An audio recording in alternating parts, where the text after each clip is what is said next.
Hello everyone, welcome to competitive English mentor. আজকের এই ভিডিওতে আমরা WBSSC 2017 গ্রুপ সি ইংরেজিতে যে 15টা প্রশ্ন এসেছিল সেগুলো নিয়ে আলোচনা করব। তো চলো শুরু করি। আমাদের প্রথম প্রশ্ন, 1 or 2 stars were still dash in the sky. একটা অথবা দুটো তারা তখনও আকাশে কি করছিল?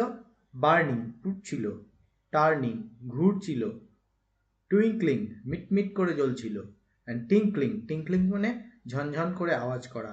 এর মধ্যে কোনটা হবে? টুইঙ্কলিং। আমরা সবাই জানি যে টুইঙ্কল টুইঙ্কল লিটল স্টার, তো মিটমিট করে তারারা জ্বলে। 32. The boys who wanted to play football were disappointed when it rained. এটা কি ধরনের sentence? Complex, compound, simple, mixed? Simple sentence হতে গেলে একটাই ফাইনাইট ভার্ব হতে থাকতে হবে। এখানে দেখো ওয়ান্টেড, ডিসঅ্যাপয়েন্টেড, রেইনড, তিনটে ফাইনাইট ভার্ব আছে। তো এখানে এটা কি সেন্টেন্স? দ্য বয়েজ, বালকেরা, হু ওয়ান্টেড টু প্লে ফুটবল, যারা কিনা ফুটবল খেলতে চেয়েছিল, ওয়ার ডিসঅ্যাপয়েন্টেড। এখানে দুটো ক্লজ অলরেডি আমরা পেয়ে গেলাম। দ্য বয়েজ ওয়ার ডিসঅ্যাপয়েন্টেড, এটা principal clause. Who wanted to play football, এটা একটা adjective clause. When it rained, যখন বৃষ্টি হয়েছিল, এটা একটা অ্যাডভার্ব ক্লজ। কখন, কোথায়, কিভাবে বোঝানোর জন্য অ্যাডভার্ব ব্যবহার করা হয়। হোয়েন ইট রেইনড এটা একটা সময় বোঝাচ্ছে।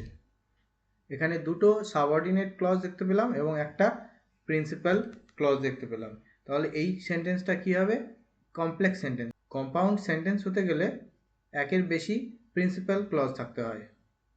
I will try to be on time but do not worry when I am late. এখানে কোন পার্টে ভুল আছে? I will try, আমি চেষ্টা করব, to be on time, সঠিক সময়ে আসতে, but do not worry, কিন্তু চিন্তা করো না, when I am late, আমি যখন লেট হয়ে যাই। এখানে যখন তো হবে না, আমাদের এমনিতেই যদি চলে আসছে, কাজে এখানে ইফ আই এম লেট হওয়ার কথা। তাহলে এই পার্টটায় ভুল আছে।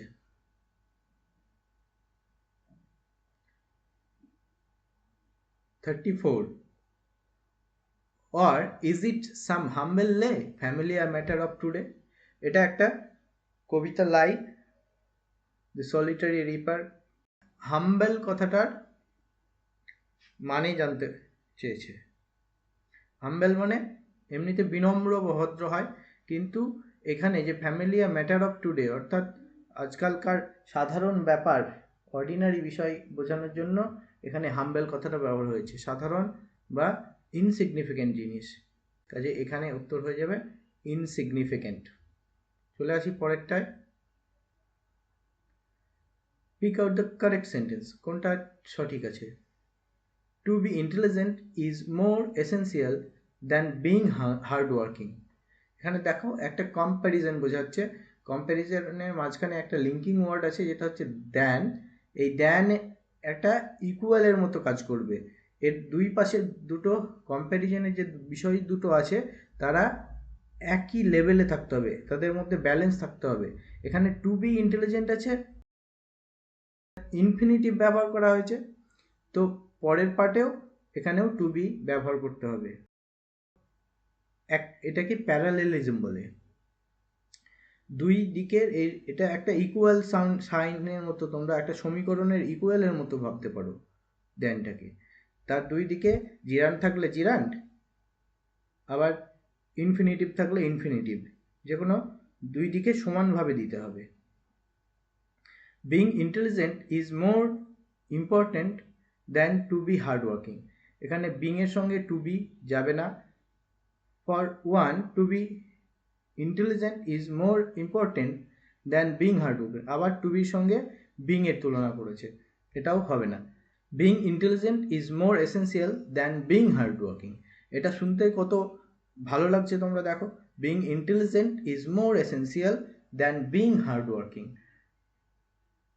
ইন্টেলিজেন্ট হওয়া আরও বেশি প্রয়োজনীয় হার্ড ওয়ার্কিং হওয়ার থেকে, এটা তার মানে বোঝাচ্ছে। তাহলে এখানে being intelligent are being hardworking দুটো ব্যালেন্সটা ঠিক আছে, তাহলে এটাই আমাদের সঠিক উত্তর হয়ে যাবে। Another baffling change that I notice in him nowadays is that he avoids to speak to me. এখানে কি ভুল আছে? Another baffling change, অন্য আরেকটা দারুণ পরিবর্তন, that I notice in him, আমি যেটা তার মধ্যে লক্ষ্য করি nowadays, এখনকার দিনে, is that he avoids to speak to me, সে আমার সঙ্গে কথা বলা এড়িয়ে চলে। এখানে ভুল আছে এই পার্টটাতে। কি ভুল আছে?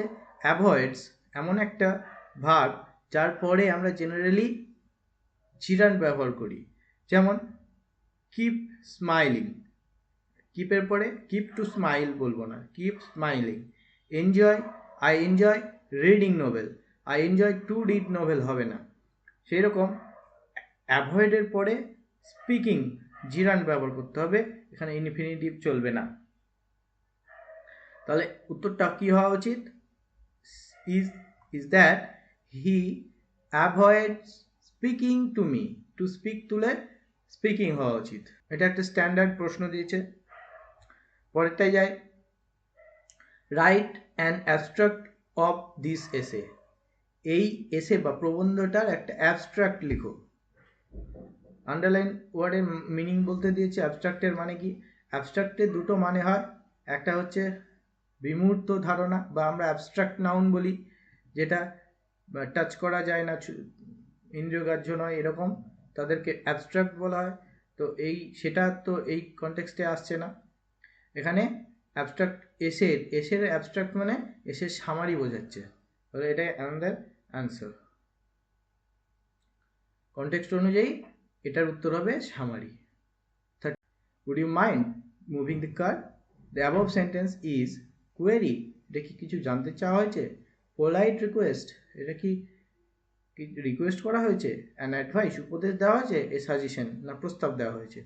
তো আমাদের এখানে এই উড ইউ মাইন্ড একটা খুব কমন ফ্রেজ, যেটা আমরা পোলাইট রিকোয়েস্ট করতে, কোনো কাজ করে সাহায্য করতে বলার জন্য এই ধরনের আমরা ব্যবহার করি।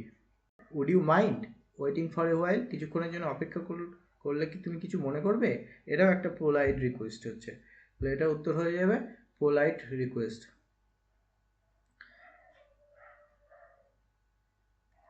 I cannot understand what is written here. Choose the correct phrasal verb to replace the underlined word in the above sentence. এই সেন্টেন্সে আন্ডারস্ট্যান্ডের ফ্রেজাল ভার্ব দিতে বলেছে। এটা খুবই সোজা একটা, যেটা সবাই পারবে, make out. Rohim's doctor advised him to dash as a cure for his sore throat. Rohim's doctor advised him to dash as a cure for his sore throat. তার গলা ঠান্ডা লাগা, গলা ধরে আছে, সেই গলা ঠিক করার জন্য তাকে কি করতে বলেছে? রহিমের ডাক্তার তাকে অ্যাডভাইস করেছে কি করতে? বাবল। বাবল মানে একটা বাবলিং আওয়াজ, ছোট শিশুদের মধ্যে থেকে আদো আদো কথা যেমন বেরিয়ে আসে, তাকে বাবলিং বলে, বাবল। এখানে উত্তর হয়ে যাবে গার্গল, এই GARGLE, গার্গল। গিগল মানে খিলখিল করে হাসা, আর গার্গল, এই গার্গলটা একটা আওয়াজ বোঝাচ্ছে, কিন্তু এখানে কুলকুচি করা বা গলা কুলকুচি করা বা গার্গল করা বোঝাতে এই GARGLE ব্যবহার করতে হবে। Pick out the correct sentence, সঠিক সেন্টেন্সটা বের করো। Bhupen do not know the way, Bhupen do not knows the way, Bhupen did not knows the way, Bhupen does not know the way. এটা খুবই একটা সোজা প্রশ্ন, এটা তোমরা সবাই বুঝতে পারবে যে ভূপেন একটা থার্ড পারসন সিঙ্গুলার নাম্বার, তার সঙ্গে ডু যাবে না, ডু নট নো হয় না, ডাজ নট করতে হবে, তাহলে Bhupen does not know the way. Bhupen did নটও করা যেত, কিন্তু এখানে নোজ দিয়ে দিয়েছে, তাহলে আমাদের এখানে উত্তর কোনটা? Bhupen does not know the way. What is the time dash your watch, এটা খুবই একটা common phrase. What is the time by your watch, একদম চোখ বন্ধ করে মুখস্থ করবে। A group of elephant is called a, তাহলে এলিফ্যান্টের কালেকটিভ নাউন জানতে চেয়েছে। Collection of books, collection of poems, এরকম বোঝালে কালেকশন হয়, এগুলো সবই collective noun. Herd of cattles বোঝায় হচ্ছে গবাদি পশু, কাউস, শিপ, গবাদি পশু বোঝালে হার্ড হয়, এখানে এলিফ্যান্টেরও উত্তর হবে হার্ড। স্কুল অফ ফিশ একদল মাছ, স্কুল অফ হোয়েল তিমি এবং মাছ, তাদের গ্রুপকেও স্কুল বলে। Litre of pigs, I regret to inform you that the above would be the beginning of a letter conveying, কি কনভে করছে চিঠিতে?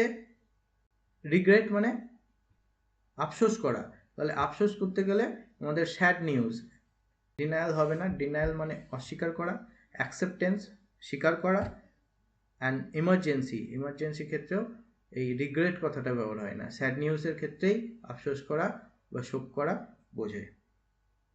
তাহলে উত্তর হবে sad news. Pick out the antonym of the word trivial.